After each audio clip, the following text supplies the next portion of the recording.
Hola, muy buenos días a todos. Espero que hayan descansado mucho en esta semana de vacaciones, que lo hayan pasado muy bien, que se hayan cuidado mucho en estas fiestas y que hayan vuelto recargados para continuar con las actividades de este semestre. Vamos a hablar hoy día acerca de los exámenes complementarios. ¿Qué son los exámenes complementarios? Los exámenes complementarios corresponden a todos aquellos exámenes adicionales a la anamnesis y examen clínico que nos entregan, como su nombre lo indica, información complementaria y nos permiten establecer un diagnóstico certero. Esto se tiene que solicitar en función a la orientación diagnóstica, es decir, a lo que ya nos entregó la anamnesis y que en muchos casos van a confirmar el diagnóstico presuntivo que nosotros ya tengamos previamente establecido. Todo examen que nos permita aclarar dudas en relación a alguna patología y o condición que presente nuestro paciente, también es un examen complementario que nosotros podemos utilizar. Eh, Algunos son de uso cotidiano, como los exclusivamente odontológicos, y surgen de las necesidades diagnósticas propias de la especialidad. Y hay otros llamados genéricos que los compartimos con otras especialidades médicas, como son, por ejemplo, la analítica sanguínea y una serie de exámenes que nosotros podemos solicitar para confirmar justamente algún tipo de patología general del paciente, ya no específicamente del tipo odontológico. Ahora, ¿cuáles son los exámenes complementarios exclusivos odontológicos? Tenemos los modelos de estudio, el montaje en articulador, exámenes radiográficos, todos aquellos exámenes que se hacen en la parte, cuando se hace el estudio periodontal del paciente, el sondaje periodontal, el revelado de placa bacteriana. Muchas veces es necesario hacer un cultivo de la placa bacteriana. También aquellos exámenes necesarios para confirmar un diagnóstico endodóntico, las pruebas de vitalidad pulpar, salivales y bacterianos útiles para determinar el riesgo cardiogénico de nuestro paciente, la cefalometría utilizada en aquellos tratamientos, por ejemplo, de ortodoncia, y la fotografía oral también es un examen complementario que ayuda y nos aporta mucho para llegar a un correcto diagnóstico y por consiguiente un correcto plan de tratamiento. Aquí tenemos los modelos de estudio. Los modelos de estudio son uno de los exámenes complementarios más importantes en odontología. Evidentemente, estos modelos de estudio tienen que provenir de una correcta impresión anatómica o primaria y deben ser también correctamente montados en articulador para que tengan una utilidad diagnóstica. Estos modelos de estudio nos van a entregar una imagen tridimensional de nuestro caso, de nuestro paciente. Por lo tanto, nos van a permitir analizar de mucha mejor manera la condición en que se encuentra nuestro paciente. También son útiles cuando nosotros queremos explicarle el plan de tratamiento a nuestro paciente y nos ayudan también para planificar nuestro tratamiento, por ejemplo, realizar un encerado diagnóstico, y con esto nosotros podemos mostrarle al paciente cómo va a quedar por ejemplo, el sector anterior, la estética, con el tratamiento que nosotros le estamos proponiendo. Por lo tanto, son sumamente útiles como examen complementario. Otro de los exámenes complementarios exclusivos odontológicos son los exámenes radiográficos.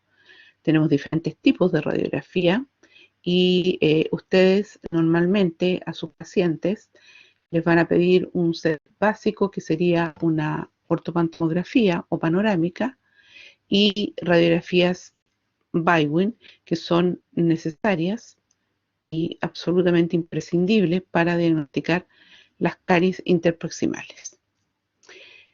También en algunos casos vamos a solicitar, por ejemplo, en los casos de que necesitemos hacer una endodoncia o que la panorámica nos arroje alguna lesión periopical, vamos a utilizar la radiografía periopical o retroalveolar, donde también vamos a obtener otro tipo de información. Por ejemplo, aquí tenemos esta radiografía donde se ve claramente que esta pieza está fracturada y bueno, es fácil explicarle al paciente en qué va a consistir su tratamiento, porque una pieza fracturada implica la extracción de ella. Pero en otros casos, como este que vemos acá, tenemos un paciente que tiene una prótesis fija singular, que se ve claramente que hay un engrosamiento a nivel periodontal, que hay una endodoncia que está incompleta, pero si nosotros no tuviéramos una correcta anamnesis, a lo mejor la sugerencia de plan de tratamiento sería rehacer la endodoncia y rehacer esta prótesis fija singular.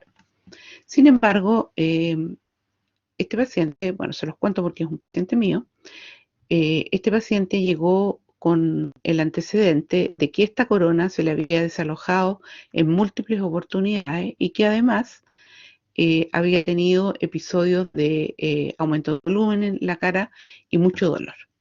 Por lo tanto, cuando el paciente llega con ese antecedente, uno empieza a sospechar de que a lo mejor esta pieza pudiera tener alguna fractura o alguna falsa vía, que esta radiografía periopical no lo muestra claramente. ¿Ya? Aquí está el diagnóstico que hizo el radiólogo: una pieza coronada con anclaje de conducto, dos raíces, obturaciones radiculares parciales próximas al ápice, línea periodontal apical ensanchada y reabsorción alveolar leve. Bueno, nosotros tenemos que recurrir aquí a otro tipo de exámenes para poder confirmar la sospecha que nosotros tenemos y al mismo tiempo explicarle a nuestro paciente cuál es la razón del diagnóstico y plan de tratamiento que le vamos a proponer. En el caso de este paciente, que la pieza tenía una fractura, una falsa vía, está la tomografía computarizada, que mediante un programa que uno instala en su computador nos permite hacer todo este recorrido, esta navegación por esta radiografía. Aquí, por ejemplo, vemos que hay un defecto óseo importante y también nos permite hacer cortes para poder ir viendo dónde está la falsa vía. Por ejemplo, ahí se está recorriendo y aquí aparece claramente dónde está la falsa vía, y con esto nosotros, si se lo mostramos al paciente, a él le puede quedar bastante claro por qué estamos indicando la exodoncia de esa pieza. Esa es la tomografía computarizada, también conocida como Combin, que es bastante útil también cuando queremos hacer rehabilitaciones sobre implantes. Otro tipo de radiografía es la teleradiografía o radiografía lateral de cráneo, que es muy utilizada en ortodoncia para poder hacer el análisis cefalométrico.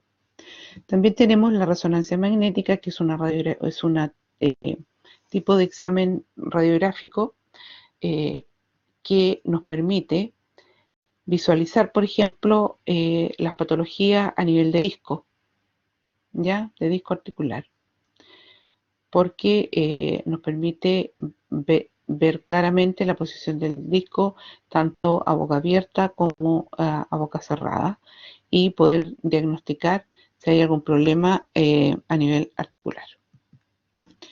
También la ecografía es otro examen complementario que podemos utilizar en el caso, por ejemplo, de sospecha de algún problema en las glándulas salivales, por ejemplo, una cialodenitis, cálculos salivales.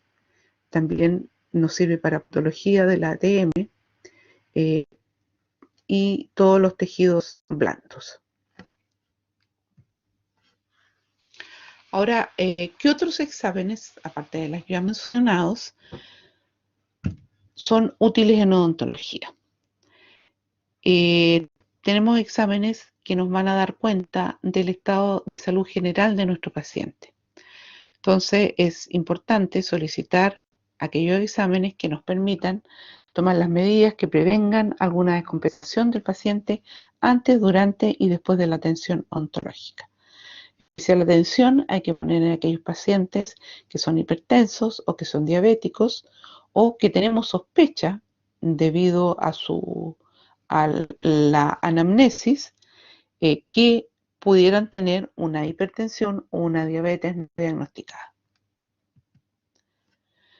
También nos puede hacer sospechar de cierta patología y esta sospecha nos puede indicar qué tipo de exámenes tenemos que pedir cuando vemos algunas manifestaciones orales que son concordantes con alguna patología sistémica. Entonces es importante que nosotros manejemos las manifestaciones orales de las patologías sistémicas más frecuentes de nuestro paciente. Ahora, para conocer el estado de salud general del paciente, los exámenes más utilizados son el hemograma completo, el tiempo de pretomina, el tiempo parcial de tromboplastina, tiempo de sangría, la glicemia y el hemoglucotest, que es un examen muy fácil de utilizar, especialmente en aquellos pacientes diabéticos, que nosotros lo podemos utilizar en nuestra consulta para corroborar cómo está la glicemia el día de la atención o de la intervención que nosotros tengamos que hacerle a nuestro paciente. Ahora, ¿cuál es la utilidad de los resultados obtenidos en los exámenes? O sea, la idea es solicitar estos exámenes y saber interpretar estos resultados. Los resultados obtenidos nos van a permitir, por supuesto, despejar dudas y sospechas ante determinados signos y síntomas. Y interpretar también los signos y síntomas que nos encontramos en nuestro paciente. Por ejemplo, si tenemos un paciente que en la anamnesis nos relata todos estos signos y síntomas que son concordantes con una diabetes, y sin embargo él nos dice que no tiene diabetes o que nunca se ha hecho ningún examen como para que le diagnostiquen diabetes, nosotros tenemos que orientarlos, podemos pedirle nosotros mismos una glicemia y con este ya indicio derivarlo a un especialista o directamente derivarlo a un especialista, pero asegurarnos que el paciente cumpla esta función. Por eso no es malo que nosotros mismos solicitemos la glicemia. Y ya con este dato duro, el paciente va a ser más seguro que acuda a un especialista, porque muchas veces si nosotros le decimos no, sería bueno que consultara un endocrinólogo, a lo mejor el paciente no lo va a hacer. Pero si ustedes le muestran este dato al solicitar la glicemia y se ve que esta glicemia está alterada, ahí él se va a sentir más interesado y preocupado de acudir a un especialista. Por tanto, nosotros tenemos una labor muy importante que realizar en la orientación y derivación de nuestros pacientes. No tenemos que olvidar que los exámenes que solicitamos van a emanar de esta historia clínica que debe ser muy minuciosa, ¿ya? Nosotros tenemos que indagar cuando sospechamos que nuestro paciente pudiera tener alguna patología.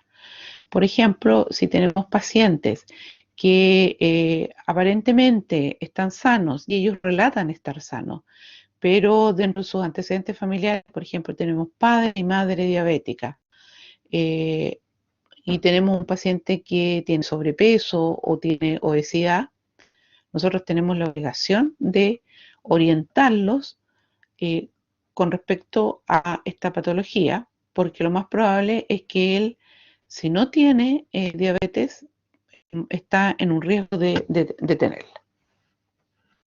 Por supuesto que los exámenes no sustituyen a la anamnesis en el examen clínico, son un complemento, y debemos solicitar solo aquellos que serán un real aporte a nuestro diagnóstico y plan de tratamiento. tenemos que evitar la sobreindicación de exámenes, ya que esta sobreindicación va a implicar una gran cantidad de información que más que orientarnos, a lo mejor nos va a confundir y también va a confundir al paciente, nos va a distraer la atención sobre el foco que realmente tenemos que poner atención y además va a constituir para el paciente un gasto innecesario. También es importante interpretar correctamente los exámenes y para esto debemos conocer la mecánica de las distintas enfermedades y sus fundamentos. Debemos conocer claramente cuáles son los signos y síntomas de las patologías a las que nos podemos enfrentar, conocer las implicancias que tengan en la cavidad oral, conocer las posibles interacciones con acciones de nuestro plan de tratamiento y conocer las posibles consecuencias que esta patología pudiera tener si nosotros no tomamos las medidas necesarias para la atención del paciente. Por ejemplo, un paciente hipertenso o un paciente diabético que va a ser sometido, por ejemplo, a una intervención quirúrgica, donde es necesario tomar una serie de medidas y precauciones para evitar la descompensación y la futura cicatrización de este paciente. O un paciente con hipertensión, donde el estrés de la tensión odontológica le puede desencadenar un cuadro hipertensivo. Ahora, esta indicación de los exámenes de laboratorio tiene que ser ante una sospecha justificada, para confirmar un diagnóstico del cual nosotros sospechamos y cuando nos faltan elementos de juicio para hacer este diagnóstico. Ahora, dentro de estos exámenes de laboratorio tenemos toda la analítica sanguínea y dentro de esto el más importante o una información bastante completa es el hemograma o conteo sanguíneo completo, donde podemos evaluar todos los componentes de la sangre. Por ejemplo, el hemograma nos va a entregar información acerca de los eritrocitos, la hemoglobina, el hematocrito, el recuento de leucocitos, las plaquetas, la velocidad de sedimentación y también podemos solicitar un frotis. Los eritrocitos, la cuantificación de los eritrocitos corresponde a sus valores normales en hombres a 5,4 millones por milímetro cúbico y en las mujeres a 4,8 millones por milímetro cúbico. Un nivel inferior a este indica que estaríamos ante una anemia. Niveles altos estaríamos frente a una poliglobulia, donde la sangre, el problema es que la sangre aquí hay una mayor producción de glóbulos rojos, generalmente por una alteración o una hiperfunción de la médula ósea, y la sangre se vuelve más espesa de lo normal y esto podría llevar a la formación de trombos. La determinación de la hemoglobina es una proteína que está presente en los glóbulos rojos y cuya función es transportar el oxígeno a los órganos y tejidos del cuerpo y el CO2 desde estos últimos hacia los pulmones. Mide la cantidad de hemoglobina contenida en los glóbulos rojos y también un nivel bajo sería un indicador de anemia. Niveles altos, una policitemia vera, enfermedades pulmonares, también aquellos pacientes que viven en zonas de mucha altitud, también tienen una mayor proporción de cantidad de hemoglobina en los glóbulos rojos, porque necesitan más oxígeno. Y también aquellos pacientes que sufren de tabaquismo o también en casos de deshidratación. El hematocrito mide la proporción de los eritrocitos en la sangre. Los valores normales van de 41 a un 50% en el hombre y de 25 a un 46% en la mujer. Se mide la proporción de los glóbulos rojos con respecto a los glóbulos blancos y plaquetas y el plasma. El recuento total de leucocitos, vamos a ver ahora, Los leucocitos, sus valores normales son de 4.000 a 10.000 por milímetro cúbico.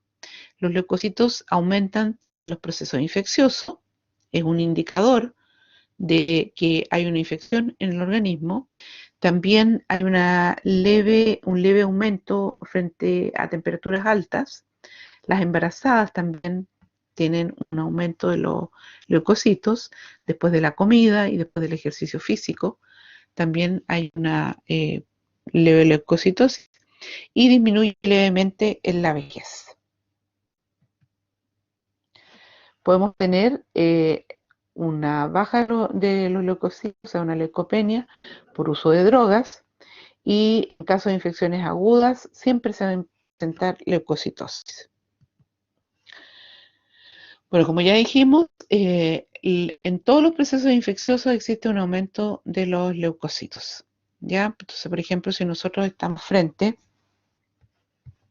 a la sospecha, por ejemplo, este es un paciente que tiene una fístula extraoral y nosotros, bueno, sospechamos que claramente aquí hay un proceso infeccioso y lo vamos a corroborar con este diagnóstico, este recuento de leucocitos. Bueno, esta fístula extraoral que se ve aquí se debe a este proceso infeccioso que está aquí en esta pieza, en las raíces de esta pieza. Si nosotros le hacemos un recuento de leucocitos, en este paciente claramente nos va a salir aumentado.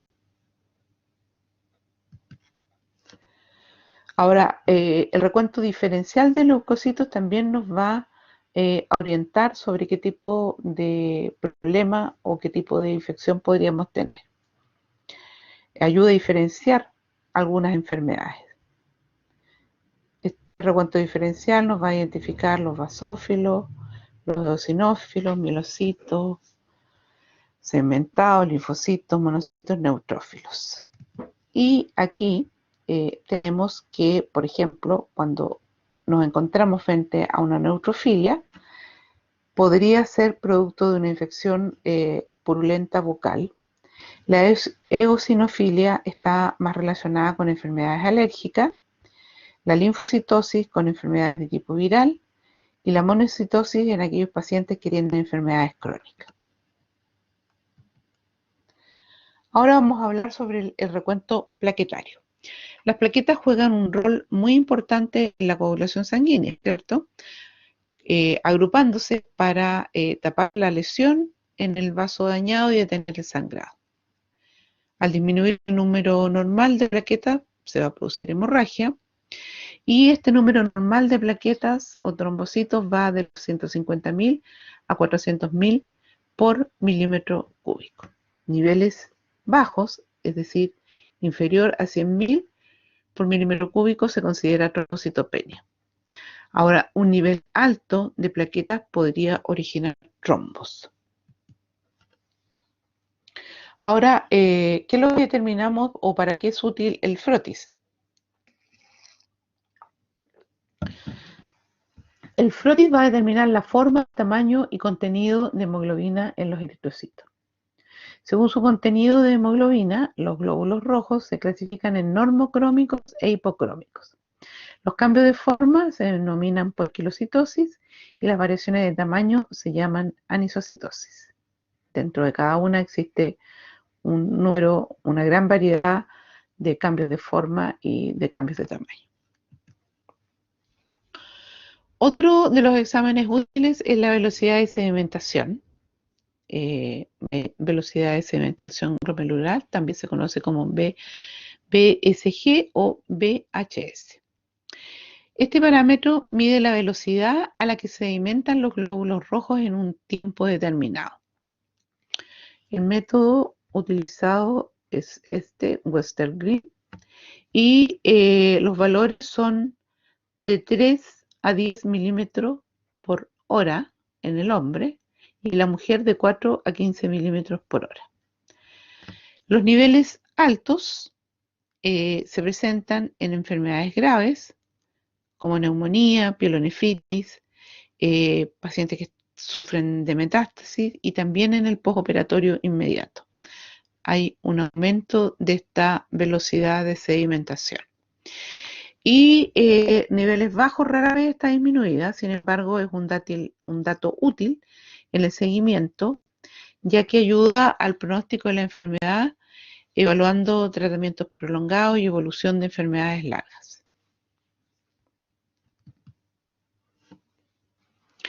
Ahora vamos a hablar acerca de las diátesis hemorrágicas. Las diátesis hemorrágicas es necesario para prevenir posibles hemorragias. Y cuando nos encontramos dentro de la anamnesis, tenemos alguna sospecha y a este paciente vamos a realizar algún acto quirúrgico. Estas diátesis hemorrágicas son un conjunto de desórdenes donde ocurre un trastorno de la coagulación, ¿cierto? Entonces hay un riesgo de hemorragia importante.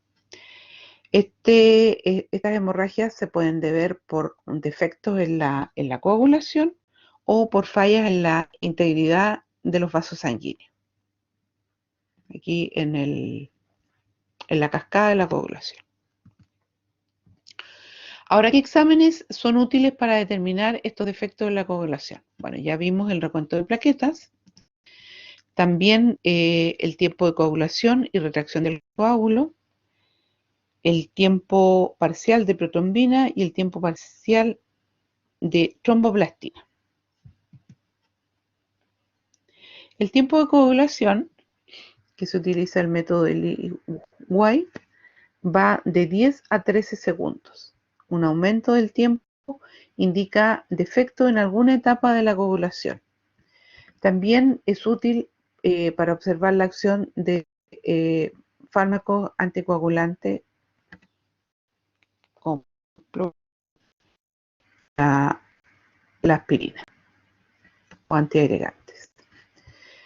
La retracción del coágulo comienza entre la primera y la segunda hora y se completa a las 24 horas. Cuando está alterado, hay una disminución del número de plaquetas, cuando son menores a 100.000, o cuando la función plaquetaria está alterada, o sea, cuando hay una disminución del número o una disminución una alteración en la función.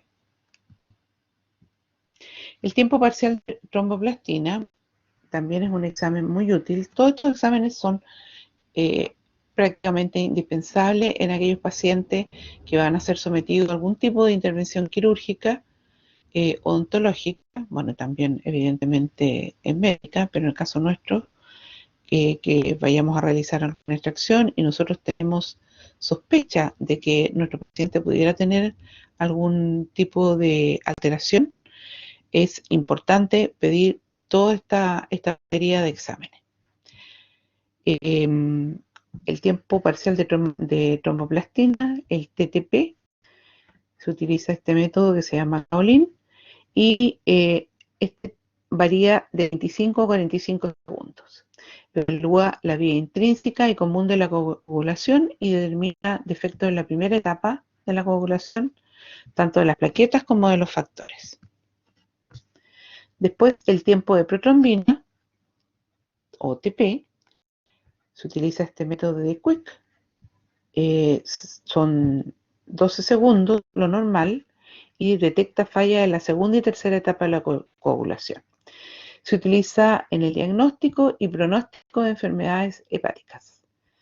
Se recomienda siempre cuando vamos a realizar este tipo de intervenciones, como ya los mencioné anteriormente, pedir estos tiempos parciales de protrombina y tromboplastina. Ahora tenemos exámenes más específicos para determinar fallas en la integridad de los vasos sanguíneos, como es el tiempo de sangría. Este evalúa la eficacia de la función vascular. El método se llama Duke y este tiempo de sangría va de 3 a 7 minutos. Mide la formación de la tromboplastina tisular y la capacidad de las plaquetas de taponar las lesiones vasculares. Hay otro examen que se llama el examen del torniquete, que mide la fragilidad capilar. Este se realiza con el manguito del esfingomanómetro, donde se le insufla un poco más de lo normal para tomar la presión y se deja ahí un rato, 5 minutos aproximadamente, y después se ve la aparición de petequias. Lo normal es 5 a 10 petequias. Bueno, después tenemos uno de los exámenes más conocidos, que es la glicemia para el diagnóstico de diabetes. Evidentemente nosotros no vamos a diagnosticar diabetes, nosotros vamos a orientar a nuestro paciente que tiene su glicemia alterada, o en el caso que el paciente ya venga con un diagnóstico de diabetes, vamos a verificar que esta diabetes esté bien controlada, por lo tanto la glicemia esté dentro de los rangos normales, que son compatibles con las acciones que nosotros vamos a realizar. ¿Ya? Recuerda, nosotros no diagnosticamos esta patología, solo vamos a orientar a nuestro paciente y vamos a comprobar que si el paciente esté diagnosticado, su enfermedad esté siendo controlada adecuadamente. Bueno, la glicemia mide la cantidad de glucosa en la sangre, el método de colorimetría enzimática, y los valores normales van de 70 a 99 miligramos por decilitro en ayunas, y la glicemia al azar tiene que ser menor a 200 miligramos. Valores mayores implican un riesgo, faltó la S aquí, en la atención odontológica. ¿Ya? Por lo tanto, es muy importante que nosotros siempre trabajemos con este dato exacto en el minuto en que se va a realizar la intervención.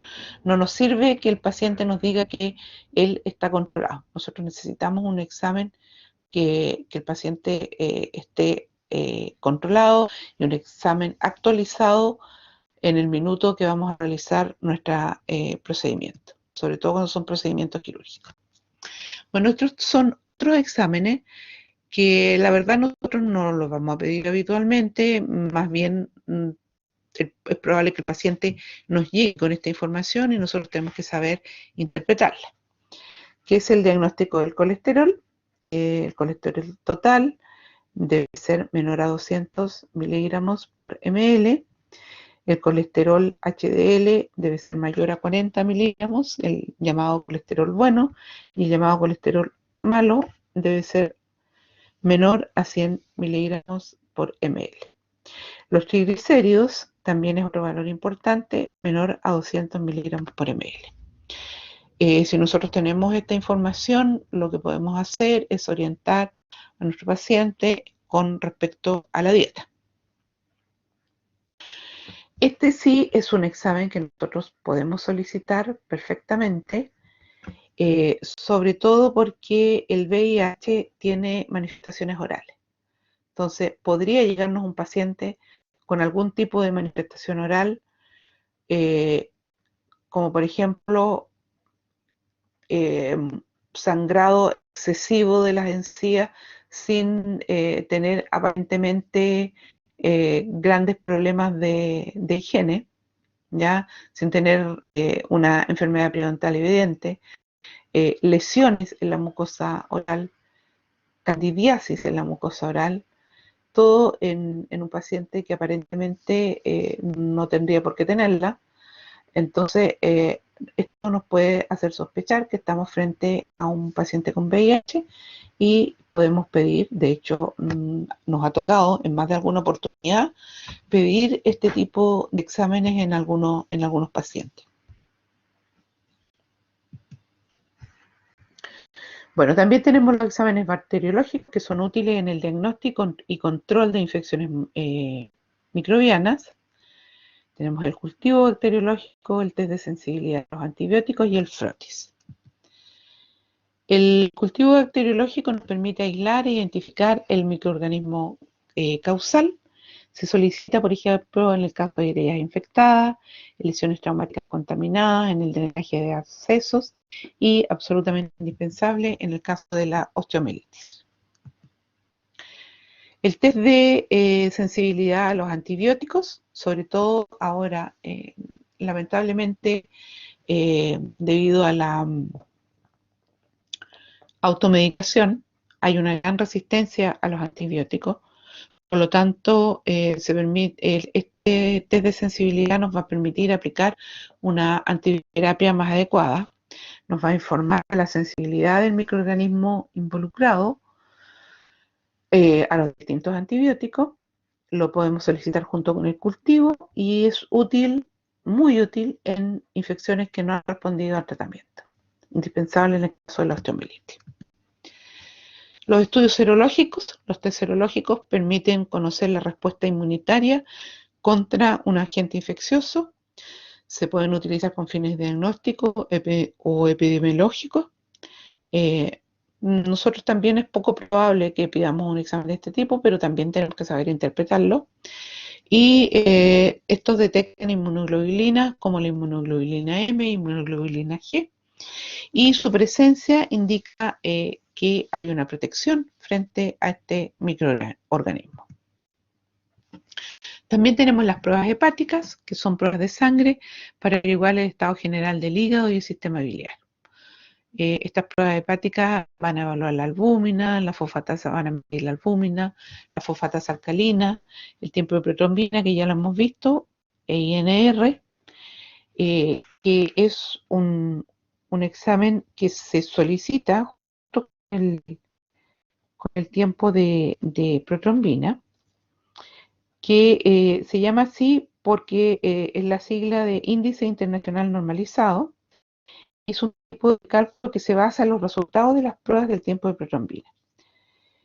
Este tiempo de protrombina con INR permite determinar si la sangre está coagulando normalmente y comprueba si los medicamentos para prevenir coágulos, por ejemplo los anticoagulantes que normalmente los pacientes mayores toman, está funcionando bien.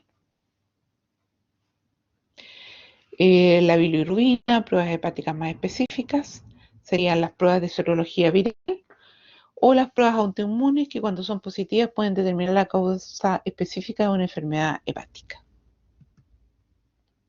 Bueno, el perfil bioquímico, aquí tenemos algunos exámenes de los que ya hemos mencionado, como la glicemia, porque este incluye 12 análisis sanguíneos básicos que permiten estudiar el funcionamiento de los principales órganos y sistemas del cuerpo, como corazón, hígado, riñones, huesos, metabolismo, presencia de tumores, etc. Entonces tenemos aquí la glicemia, la uremia, el colesterol, las proteínas totales, la bilirrubina total, las transaminasas, el ácido úrico, la calcemia, el fosfato inorgánico, la albúmina, la fosfatasa alcalina y la lactodeshidrogenasa. Como les decía anteriormente, nosotros es muy poco probable que pidamos este tipo de exámenes, hacia un perfil bioquímico completo, pero vamos a pedir algunos de uso más común, como el caso de la glicemia, pero sí tenemos que saber de qué se trata, para qué se utiliza y saber interpretar si el paciente nos entrega estos resultados. Bueno, eso era lo que tenía para contarles hoy día. Nos veremos en una próxima clase. Que estén muy bien, cuídense mucho. Hasta luego.